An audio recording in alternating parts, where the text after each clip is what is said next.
कहीं भी देखेंगे आप तो बीजेपी जब कमजोर होती है या जो उन्होंने मैनिफेस्टो में जनता को वादे पूरे करने की बात जो रखी होती है, अगर पूरा नहीं कर पाते हैं तो वो कम्युनल रास्ता अपनाते हैं।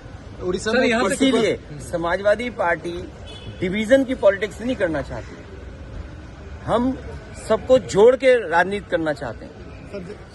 यही विजन जो कार्यक्रम जगह जगह कर रहे हैं, डिवीजन की पॉलिटिक्स खत्म हो, लोगों को जोड़ के एक साथ चलने की पॉलिटिक्स हो। सर बीजेपी इलेक्शन है इस बार, समाजवादी का सरकार होने का जो ठाकरे का सालों से राज था वो हटेगा।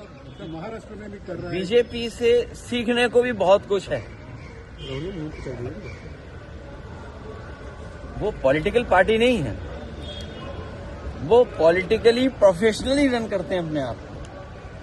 और जो नया जमाना है डाटा चोरी का, कभी सोचा था आपने 5 साल पहले 3 साल पहले कि इलेक्शन होने जा रहा हो, कोई पॉलिटिकल पार्टी अपनी एजेंसियां लगाए और डाटा चोरी करने के लिए जाए?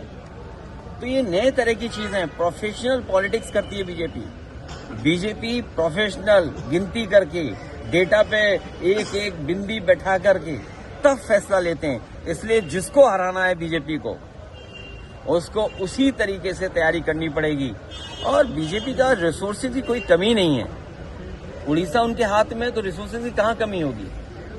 जो जिस स्टेट पर भंडार हो नेचुरल रिसोर्सेज का, और वो जनता के लिए आए, गरीब जनता के लिए रिसोर्सेज इस्तेमाल हो। लेकिन बीजेपी अपने आप को मजबूत करने के लिए रिसोर्सेज यूज करती है।